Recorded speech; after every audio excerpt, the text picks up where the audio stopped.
Hi there, I'm Kate Maxx. You can find more of me at katemax.com or on Instagram, Kate_Max_, Twitter, Kate_Max__, Kate Maxx TV on TikTok, and Kate Maxx on YouTube. I guess the first thing I wanted to ask you, what is a professional naked person?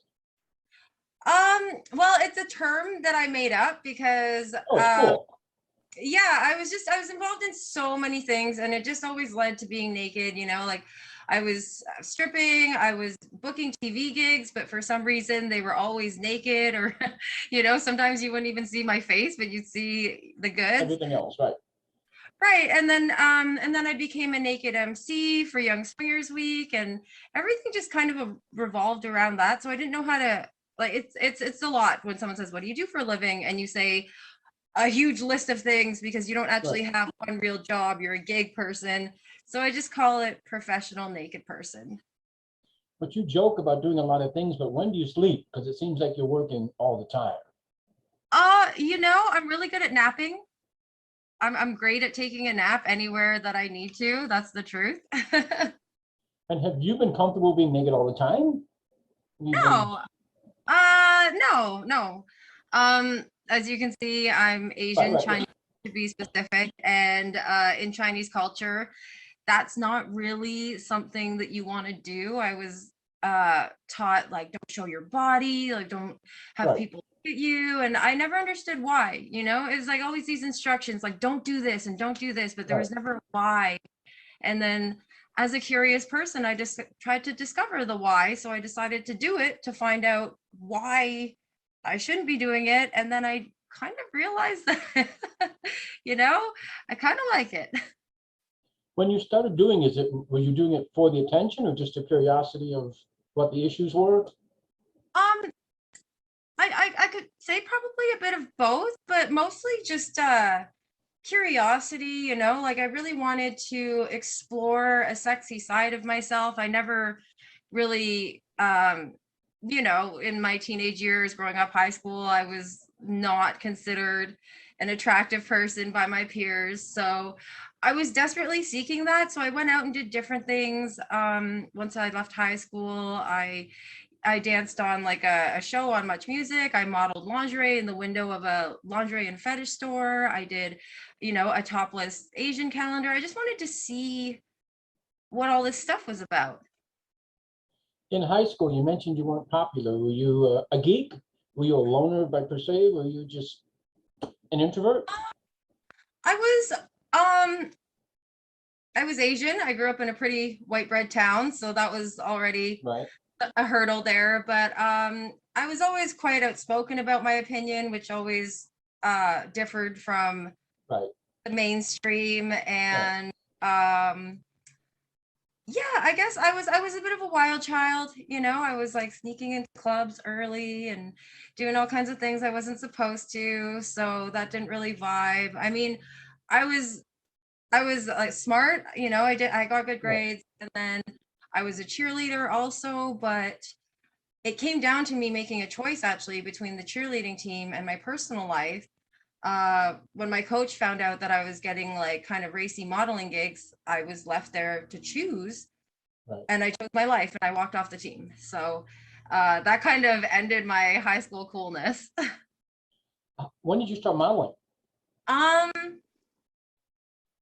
I started modeling, I mean, I'd say I was probably 16, 17. But nudes, I was 19. But were you discovered as a model, or did you submit pictures? Did you? I tried really hard to get an agent, and eventually I did find one online, a very small modeling agency that hooked you up with photographers that could get you your portfolio, access to, say, like extras in movies and that kind of thing.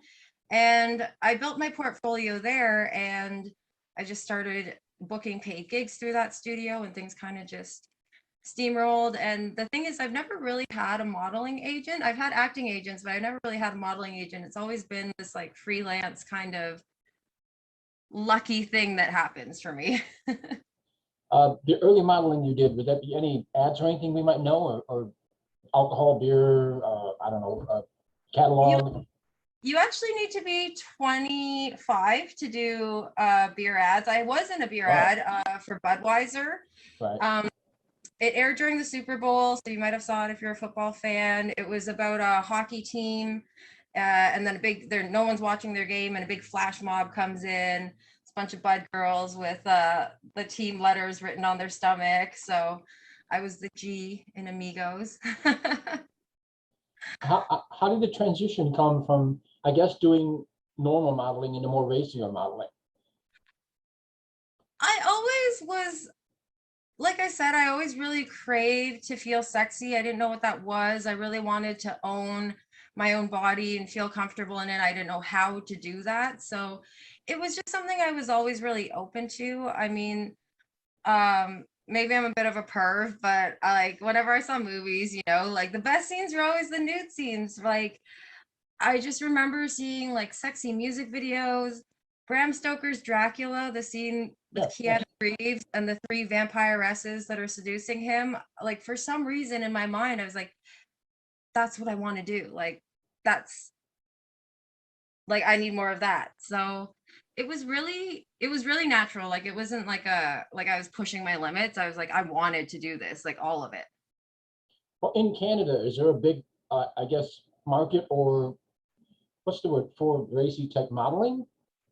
Um, I would say there is. I mean, especially now because you can get casted for things online. There's Right. definitely, yeah, and especially things like OnlyFans and whatever, you can like definitely create your own market for it. But yeah, I think there was always a good handful of models. Like I grew up in Toronto and I live in Vancouver now, so that's two of the bigger cities Right. in Vancouver. So I've been lucky to be near where all the opportunities are. Remember the first time you saw a racy photo of yourself? What went through your mind? What? Oh God, I hated it. Right. I was confident back then. I was doing it, but I wasn't as confident with my body, which was great back then, by the way, like I'm much older now, things are much softer now, but I was really critical. I had a hard time really looking at it and appreciating it. It was just like so flawed. And the racy photos, were they for a magazine? Were they for a website? Were they for? No, my first few racy photos, my very first was for a calendar. I couldn't tell you what year it came out, but it's called Asian Mystique, all Asian girls lingerie.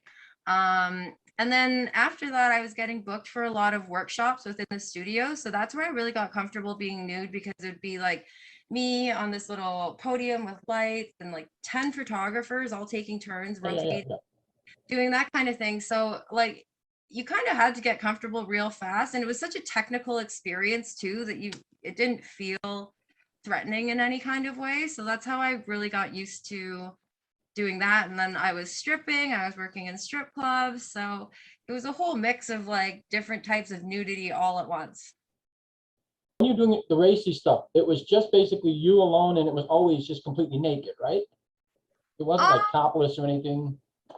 no, there were some gigs that were topless. Like when I did Nurse 3D, I had a scene with Judd Nelson. He's Bender from the Breakfast Club. I did a topless sex scene with him where we were in a window and it was like my boobs were smashed up on the window and we're having wild nurse doctor sex.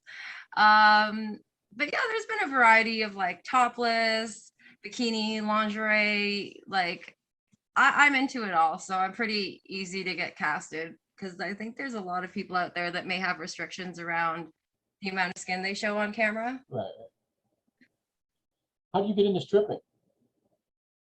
Well, I was like a little bit homeless in my teens. My parents and I had a pretty bad relationship, and that resulted in me kind of living in a shelter as a teen. And I was working at a strip club as a shooter girl. So I was Right. old enough, I was 18, serving alcohol. And just, when I finally turned 19, it was like, this is my time. Like, this is my time to like change my life, basically. So I was ready. I was like waiting for the day to get into stripping.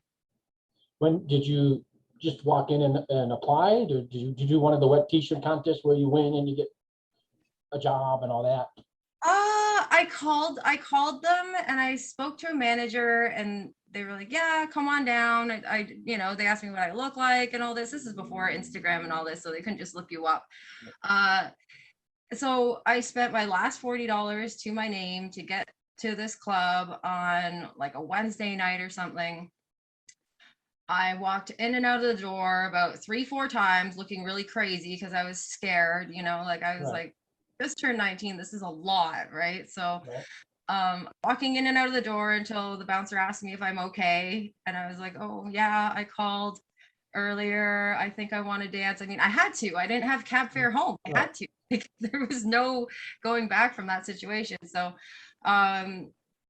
yeah, I just did it. They threw me in the change room. I went on stage that night. It was terrifying. I gave lap dances. It was also terrifying. Like it was like just like a lot. Once again, when you start dancing, is it for the money or the attention? At that time, it was for the money, for sure. Maybe now it's for the attention. You mentioned lap dances. I understand you teach lap dances. I do. Yeah, I do. What's the art of a good lap dance? Uh, Connection, I think. Connection and seduction, like you can get a lap dance that has all the right moves, all the right bits are moving, all the right bits are touching, but if you're not connected, I mean, the other person can tell. And if you're not trying to seduce the other person, I think they can also tell. But what's the word? Seduction is one of your favorite things, right? I'd say I have a lot of fun with it. What is seduction? Is it looking at a person with your eyes? Is it gently bumping into them accidentally? Is it what? I think that depends on the person. I think that depends on the person doing the seducing and also who you're trying to seduce. There's some people where seduction is a very talkative and wordy process. There's other people that just, get excited by touch or, your breath or, it's a lot of things. It's an art. That's why they call it an art. Do you prefer contact lap dances? Do you prefer where there's 6 feet away? Do you prefer where there's talking? Do you prefer what? I prefer contact, only because that's like where I grew up as a baby stripper was Toronto, and that's all contact dances there. I didn't have to give a no contact dance until later in my stripping career, which was like, it was so confusing to me. Right. Conversation is good depending on what it is. Like, I don't necessarily want to hear about the things that you're, about like things that are bad at your job, maybe Right. conversation is good. And how do you, as a dancer, when you're getting ready to do a dance, calm a person down who's terrified when they're looking at you and you're getting ready to dance for them? You mean like someone who's never gotten a Yeah, dance? yes, or very Okay. nervous, or very like you got this really hot woman in front of you, and she's gonna dance for you. I mean, that would terrify a lot of people. I've come across it a couple times. If they're like nervous rambling, I just let them know that they don't have to talk back here. Like, you don't have, if you want to, you can, but you don't have to keep talking to me. It's fine. But usually I just try to seduce them into forgetting that they're nervous and enjoying it. And how do you politely deal with people who are disrespectful or grabby? Or how did you, I should say, or maybe you still do. I'm sorry. Politely or not politely? In a way, either or. I let people know what the rules are before we start, and then if they choose not to, depending on the club, some clubs have a Yeah. bouncer where you can just literally scream and they'll come running in and get Right. you and take care of it. Other times, I don't know if I'm allowed to say. Other times I've just kind of told them that unless they give me everything in their wallet, like, Right. they're going to be getting kicked out of here in a not nice way, because I try to be nice because I don't like to get mean because that affects me. But I mean, I have super sharp nails for a reason. I have something very large and hard in my purse for a reason. I have um I think I have enough experience to know how to deal with someone. I prefer if someone else deals with them, but Yeah, yeah, yeah, of course. You if I can't be have a to, bad let's person. just say I match their energy. And speaking of feature dancing, you're feature dancing now, correct? Currently during the pandemic, no. Oh, I've no, been but I off. mean, I've been off for almost 2 years. The last time I featured on stage was March 2020. for you, a good feature show, is it interaction with the crowd, or is it a big costume and a big show and all of that? I think it's different for every performer. Like I don't know if I watched my show, I would say, oh my God, it's the best. But some people do think that. I personally, I do some pole tricks. I'm not great at pole. Like I'm not like phenomenal at it. I do all right.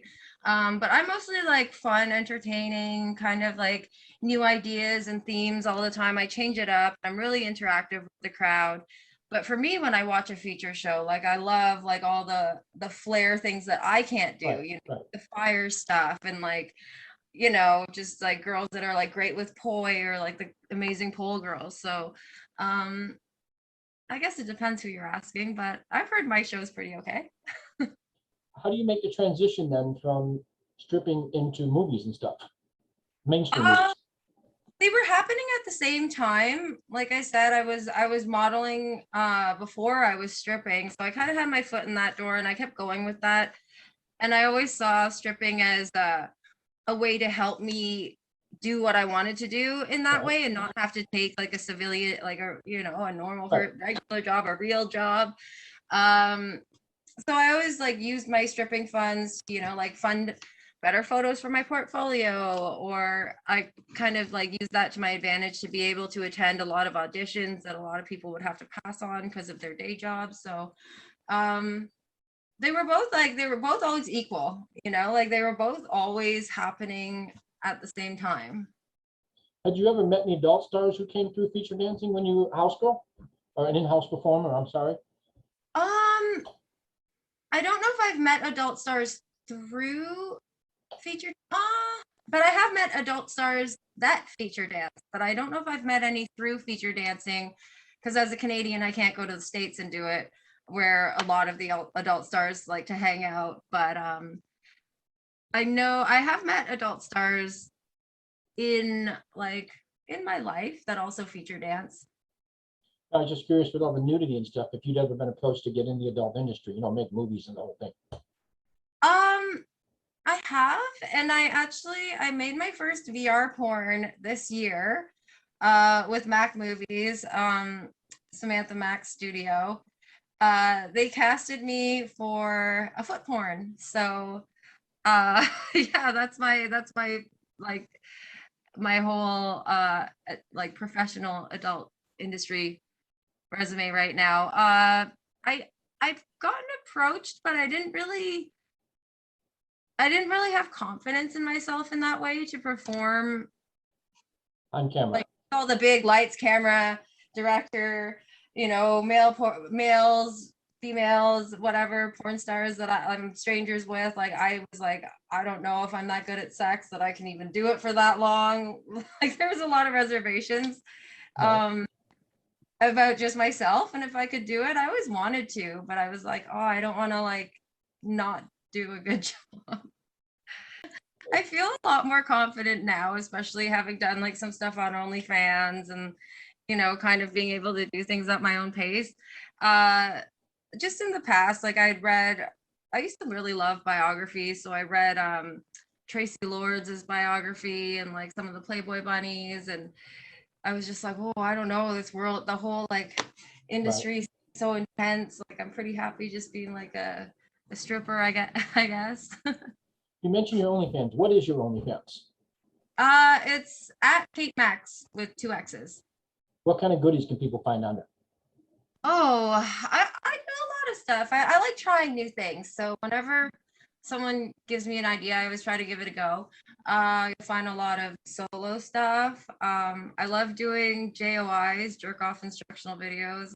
I'm quite the talker and dirty talker, so I like doing that. I'm pretty dominant, so I have quite a handful of submissives that like to hang out on my page. There's also footage from swingers parties, which I host, Young Swingers Week, behind the scenes for photo shoots, live shows, games. I do lots of games on there. Foot stuff for the foot fetish fans from my first porn. Yeah, I try to keep a mix of things going. You do custom work on there? Yeah, I do. Craziest request you got for a custom?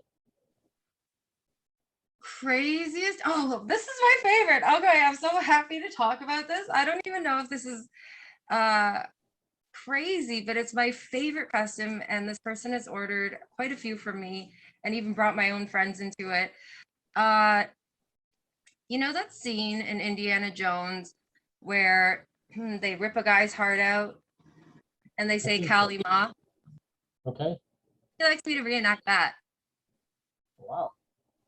So I do that, like on a friend, on myself, or sometimes I pretend that they're doing it to me, but it's my favorite thing.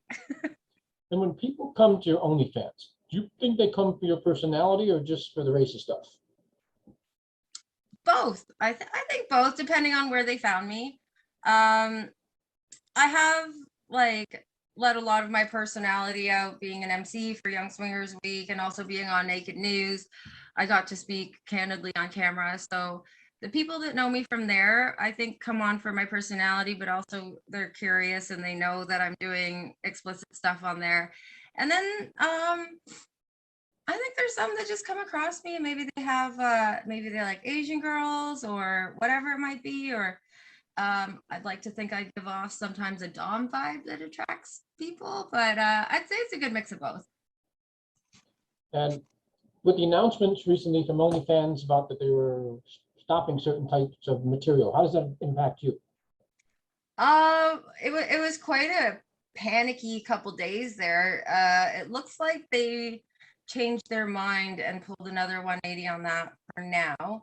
Uh, I guess, it's weird because I've been in the industry for so long. I didn't have such a emotional reaction as a lot of people did and that I saw online. Like I was just really apathetic to the situation. To me, it was just like the government shutting down another club because of bylaws, or just the same stuff that sex workers have to go through to just exist in the world was just happening again, and it's finally caught up online, and I just like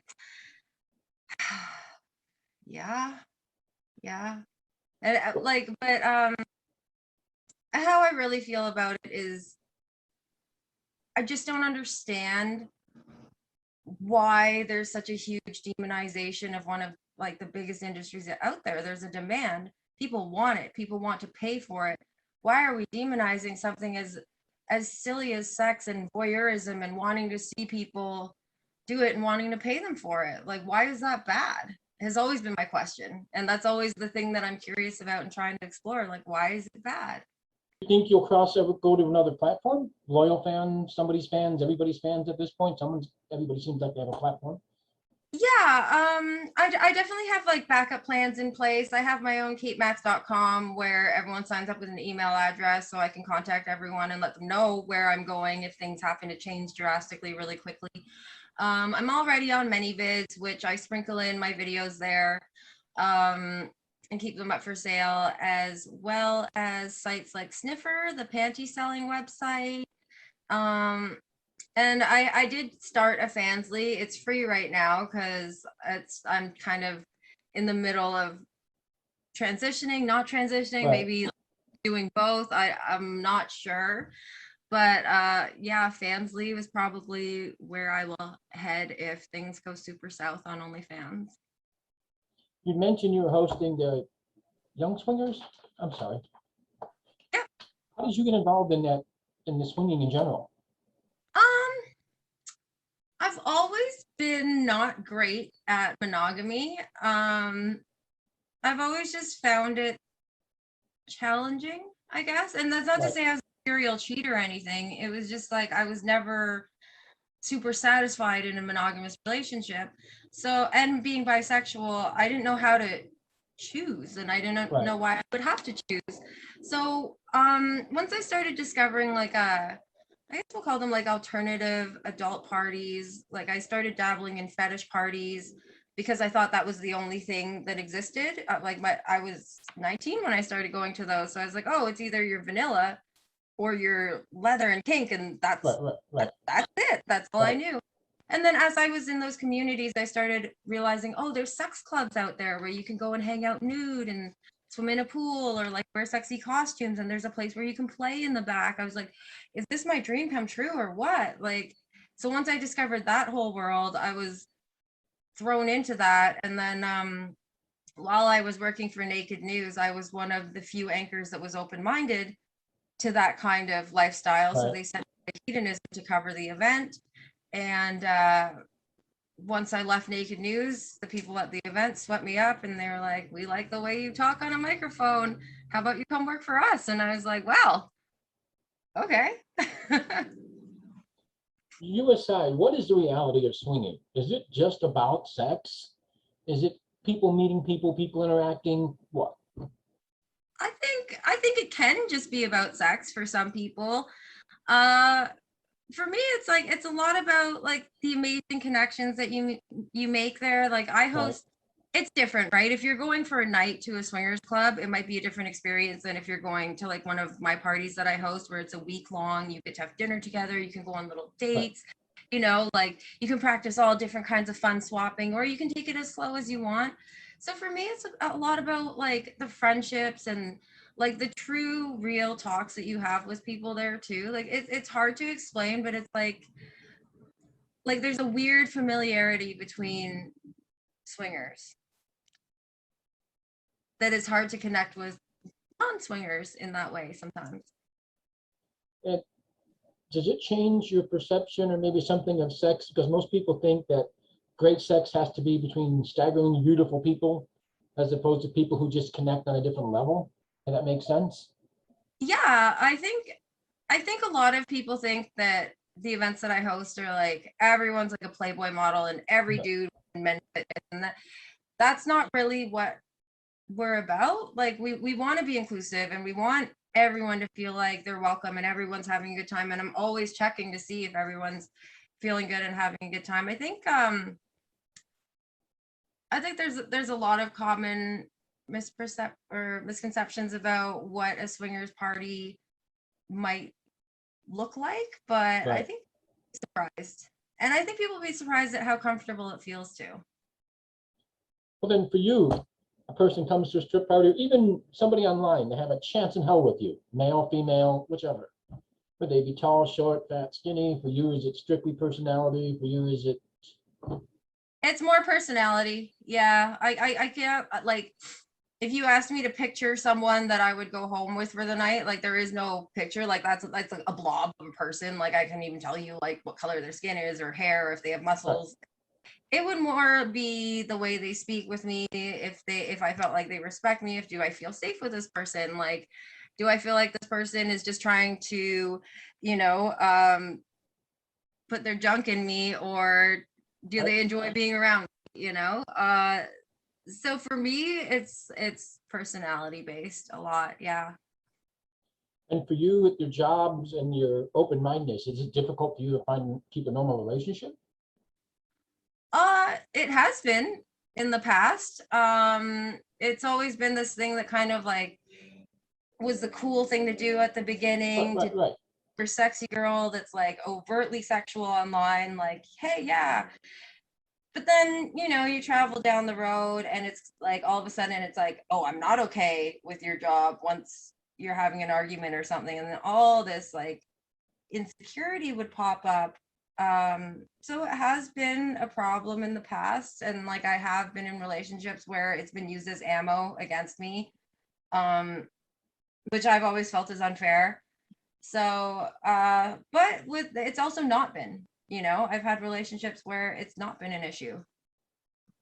Do you think you intimidate people because A, you're a very good-looking person, B, you're sexually experienced, and maybe some of the people you've met have had 3 partners in their lives? I've been told that I'm intimidating until people talk to me and they realize that I'm just like not intimidating, but I've been told a few times from people that see me online, I guess, before they meet me in person, that either they were scared to come talk to me, they've seen me before and they were scared to talk to me, or some people tell me straight up that they think that they were like, oh, I assumed that you were a bitch and now I see that you're not. I've heard that before.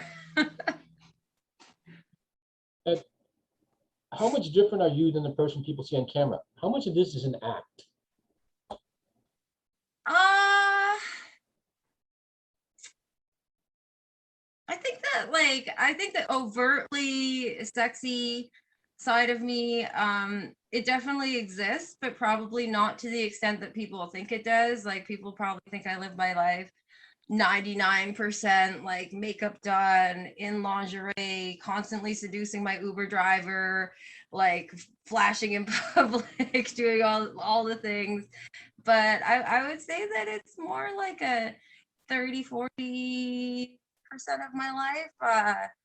There's like a lot of my life that, like, for example, last weekend my friend and I went into the woods and built a shelter because we wanted to see what it would like be like to be survivalists. Like, there's a lot that people don't see Right. that doesn't go with my brand, that isn't sexy, so I tend not to share it. But uh I think people will be surprised. I'm more of a nerd and a loner, and uh people seem to think maybe I might be more materialistic than I am, or those are just some of the things I've been.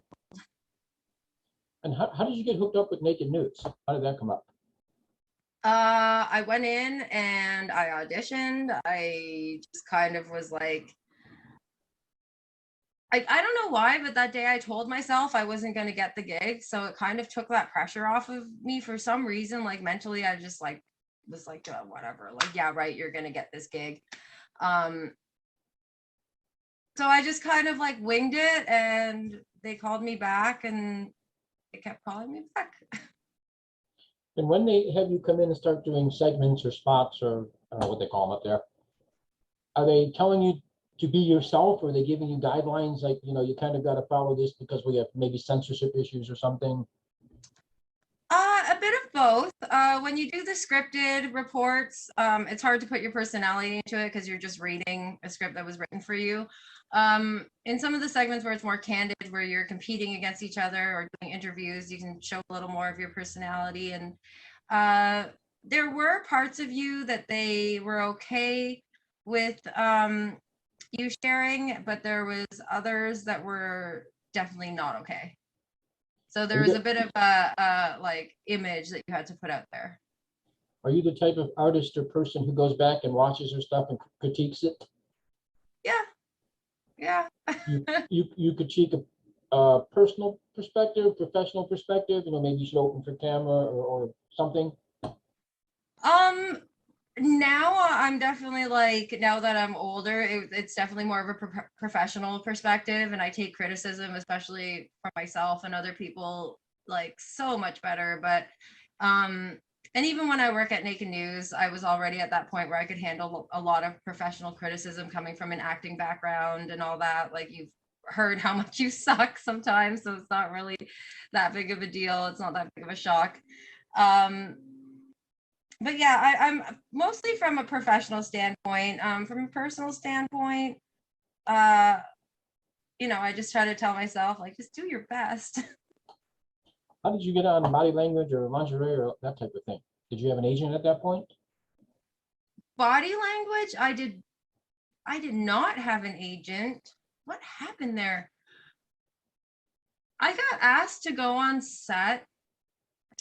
I'm not sure if it was through like a bartender at work or something. It was through someone I knew, and they needed like background girls that could pole dance, and they knew I was in the area, so I got called in to do that. The director, Zalman King, he he saw me and he saw my name on the list, and it said that I wasn't represented by anybody at that point. So he kind of pulled me aside and was like, can you read this by tomorrow? And just gave me a script. And I was like, I think so. Like, I don't know. I've never tried to act before, really. Um, it was like intimidating. At the time, I was like, oh yeah, no problem. I can remember 2 pages of script. No, it was hard. I had zero acting training. Like I did not know how to do this.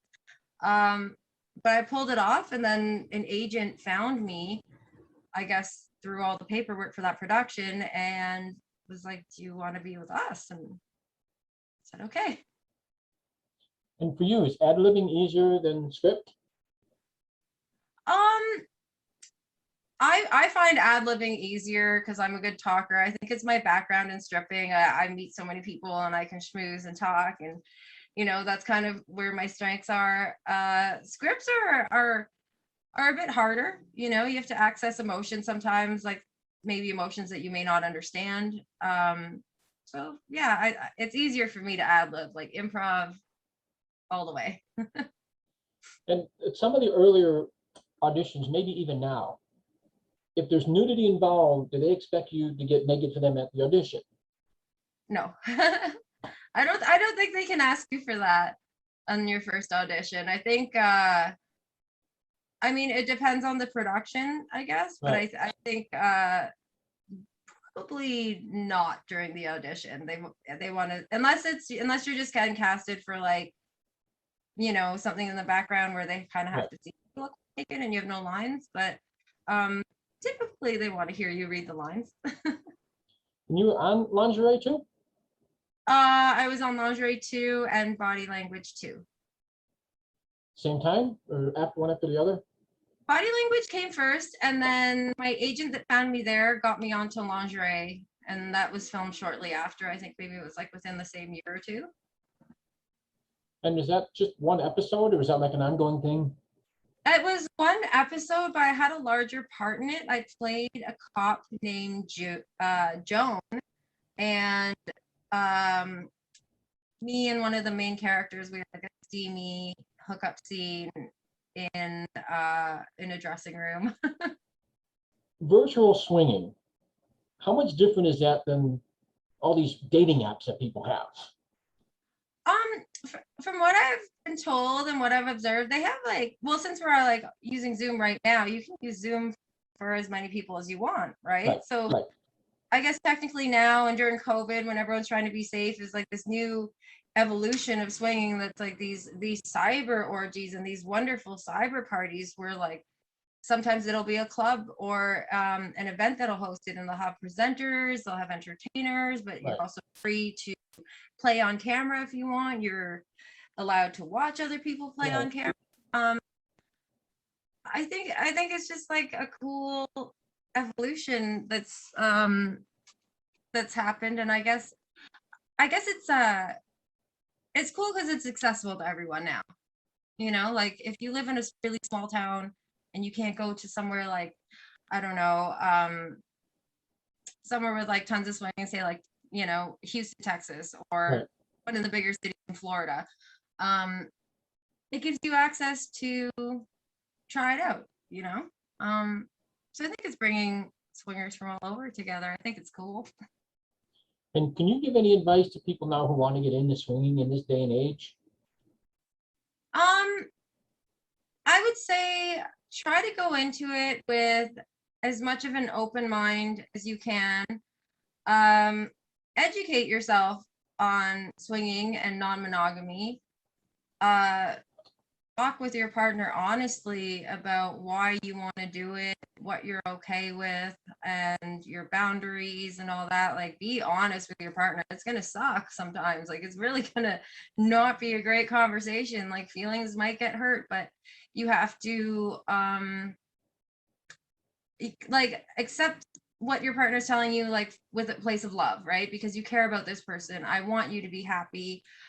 I want you to experience all these wonderful sexual things that you're describing, and I care about you, so I would like to help you facilitate that in whatever ways I'm comfortable with. And I think that's the big thing, like think about your partner's needs and maybe not your ego. Do you prefer making love or having sex? I like having sex. Is I like having sex sport. It's like a sport for me. It's fun to play. Do you have any celebrity crushes? Oh, I mean, I've always had a thing for Matthew McConaughey. Would you do a celebrity sex tape with him? Oh yeah, I'll do 100 celebrity sex tapes with him. What could he do to you? Um, Good question. I mean, like, probably the shorter list would be like, what couldn't he do to me? Matthew McConaughey. What would you do to him? Uh, oh, I hopefully we get into all kinds of kinky stuff. We'll like go from like super sensual to like crazy erotic, like animalistic style, maybe some BDSM, who knows? Where do you see your professional career going now? Let's say 5 years.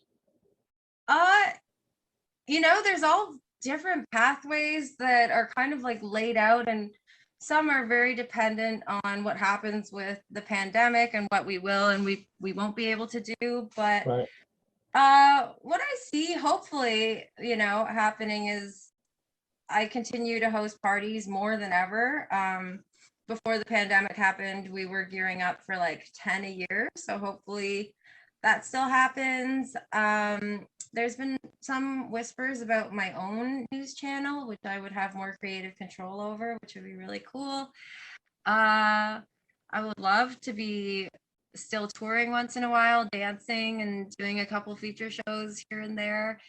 And also, I think I'd really like to learn about the psychology of sex, maybe learn about some kind of like new different types of therapy that are kind of on the innovative forefront. There are like sexual types of therapy now that involve like somatic touch and things like that. So kind of like I always see myself very involved in like body positivity and sex stuff, but who knows? I hopefully still will be part of the party. I mean, in 5 years. In the adult industry, they've sadly had some people pass away, and one of the things they bring up constantly is bullying. Bullying from online, bullying from their job and everything. For dancers and strippers and everybody, do you feel the industry or maybe the social media puts that much pressure on you that you even go there?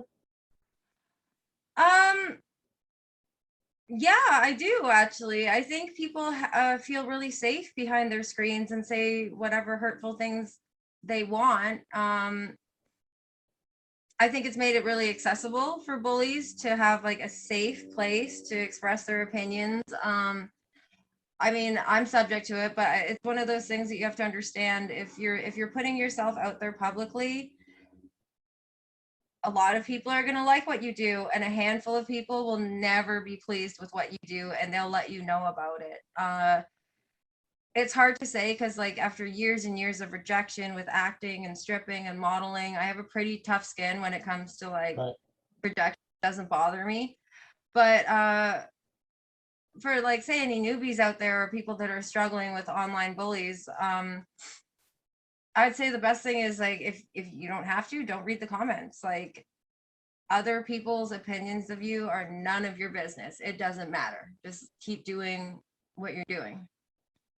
But it is hard to be in the public eye and not have people want to tear you to shreds based on whatever they decide that day. Have you had any former high school students or somebody who wouldn't give you the time of day before hit you up now? Or maybe say Uh they knew you when you were, I don't want to say nobody, but nobody? yeah, no, I was nobody. I was less than nobody in high school. I sure felt like that. Yes, I have had messages from people from high school once they started seeing me on TV programs. I've had messages from people from high school once they started seeing me in porn. I've had them sign up for my OnlyFans. I've had my own high school bully follows me on Instagram now and like likes all my pictures. It's interesting. How does your family feel about all this? Because we started the discussion with them being not about happy about sex and stuff. I guess that's the right way to say that. Or Oh well, nudity. after this many years of them being related to me, I have finally broken them down.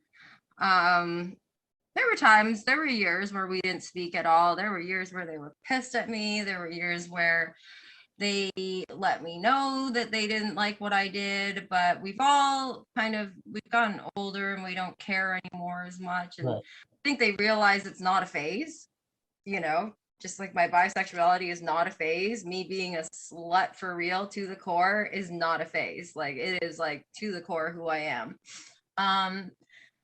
And I think they're kind of surprised and shocked at how far I've actually been able to take it with hosting the parties and all that. Like, they're as supportive as they can be now. Like, I was in a documentary on BBC a couple of years ago called Extreme Love, and I actually convinced my aunt, my uncle, my mom, my dad, my brother, they were all in it, discussing my weird lifestyle. And prior to swinging and all that, were you very sexually active? Or is there a point in your life somewhere where, I don't know, something happens to you and you go sex crazy, let's say? Um, like I said, I think I always wanted to be desired, and I was always that ugly duckling in high school, and I never felt that way. So it's like I just always had that like craving to feel sexy, to be seen that way. And yeah, there was a time where I was like trying really hard to be like, I want to be that girl. Like, this is how I'm going to do it. But yeah, I think now it's like this evolution where, but before it was like you were focused so much on how it was supposed to look, but not how it's Right, supposed to feel. right. But you'd mentioned slut to the core or something. Did that come from having a lot of sex? Did that come from No, competitive because image? I wasn't taught in high school. Like, nobody wanted to have sex with me. I don't think I couldn't have paid someone to have sex with me in high school. But that was like banging, like, like deep down inside of me. So it's like once I finished that life and moved on and was like, okay, I'm done with high school, next phase of life. Yeah, I went balls to the wall. Like, I was like, yeah, I was like happily living the slut life, and I was happy to be known for that. Like, it was something I always, is it weird? It's something I wanted for myself. Did you have limits though for yourself, or did you ever find yourself pushing yourself outside of those limits? Maybe you wanted to try something, maybe you Um, sexually. I think the hardest thing for me to like accept and understand was being with a woman for the first time. Like, with men, I didn't really feel like I was like constantly having to push boundaries or whatever. I was just kind of like, okay, this is what I want to do. Like, we're just gonna have a one night stand. That's pretty like straightforward and understood. But like my real hurdle was like accepting that I was bi and then taking the step to like act on that. Like, that was the bigger deal to me. And are you down with men and women, or just men? No, I like men and women. But do you like to be in charge with both, or can you let maybe the woman be in charge of you? I I like a woman taking in charge with me, but I like taking charge with men. And for you personally, do you have a look when it comes to women? Everybody has a look that they're into. Yeah, I guess so. For a while it was like randomly happening that I'd be hooking up with girls with red hair for a while.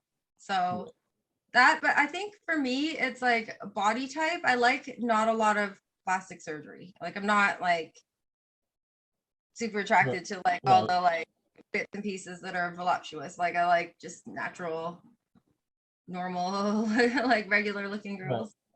And for you, when it comes to sex for you, are you the type of woman that can have sex for 20 minutes in the morning, or do you have to have mass, whatever it is, 3 or 4 times a day? You still have that sex drive after everything, like in your life and everything now? It depends on the time. Like, when I'm on tour, like my sex drive is really, really low because I'm just exhausted, But when I'm hosting a swingers party, it's like amped up through the roof because all I'm seeing is people hooking up nonstop. So like in that situation, I'm like, yeah, multiple times a day, all day, nonstop. Then in my normal life, like, I could be okay with getting off twice a day. And for you at this point in your life, is sex still fun, or is sex just a job now because of Uh, all everything you're doing? it's Both. It can be both depending on the day, like sometimes when you're performing, it can be like really hard to just enjoy the process, like because you're focused on all these different technical things because you're trying to do a job at the same time. But I always make time to have sex off camera and masturbate off camera and do all kinds of fun stuff off camera to remind myself that, like, first and foremost, this should be fun. And do you feel at this point in your career, I guess, you've established your brand, or do you think you could be bigger, or There's always room to be bigger. is there anything specific you want to get across to people about your brand? Um, I really want my brand to be for everyone. I want it to be for men. I want it to appeal to women. I want it to appeal to couples. I want it to make people feel positive about any kind of alternative choices that they may want to make. I want it to be a fun space. Social media, what are your platforms? Twitter, Instagram, all that. Oh, on Instagram, I'm at Kate_Maxx with 2 X's _. Twitter, I'm also that, except there's 1 extra underscore at the end. I have a Facebook page, but I don't really use it. They're pretty strict there. I have a TikTok. It's Kate Maxx TV. And is that on my social media? I think that's all I have for now. You have a YouTube channel though, or no? I do, Kate Maxx. Is that instructional videos? Is that fun stuff? Is that? That's there's a couple instructional videos for a massager, dual massager / sex toy on there. I also have a little channel called Kate Maxx Uncovered, which kind of plays into the whole like naked person thing, but it's mostly me just reviewing things that I've tried, because in my weird lifestyle I get to try all kinds of things, and I get to meet people that challenge me to try all kinds of things that people may not want to do themselves. So I talk about experiences that I have, like, oops, I randomly walked into a rub and tug once and I just let things happen because I didn't know what to do.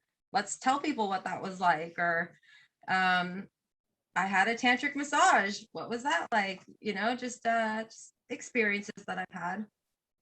One of the first questions I ask you is about being a professional naked person.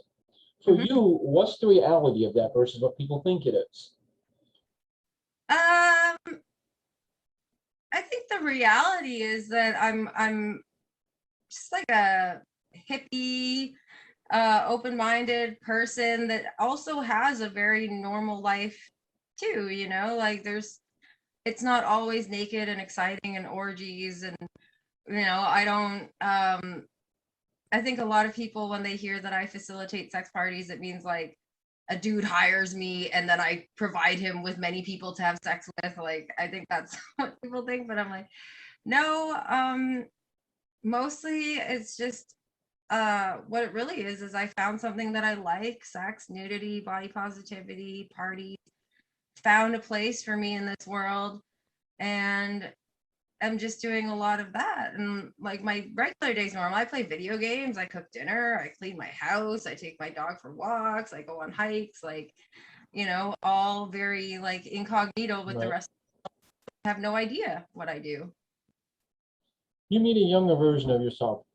She wants to get in this business. What would you tell her? I would say start looking at it from a professional mindset right away. And go big and go as public as you can with it. Like, drop all that shame, drop what you think other people will think about you. If this is what you want to do, like, go big. And are there any specific goals for you? A magazine cover, an interview job, an interview, something where you've considered your brand established? Yeah, when I started getting published, or like even when people started inviting me on podcasts or caring what I had to say about anything, I think the goal is just like to keep doing it, in whatever capacity I can. I mean, like, but the dream would be like a porn star turned Hollywood actress, right? Like how some porn stars have crossed over that way. Like that's that's cool. I don't know, maybe if someone thought my life was cool enough to have a reality show about it, that would be awesome. But I don't know. I like not to expect things. I like being surprised. And have you given any more thought going any further into porn? Or are you just done your VR and you're done? No, it's always an option. It's always something that I'm willing to consider with the right people and the right production. And, you know, it's like, I figure when the time comes, I'll know that this is the one. Anything you want to say to all of your fans? Anything I want to say to my fans? Thank you so much for supporting me and for adding so much positivity in my life. I appreciate all the kind words and messages I get from everyone. And I hope that I can do the same for you and add a little extra joy and spiciness to your days.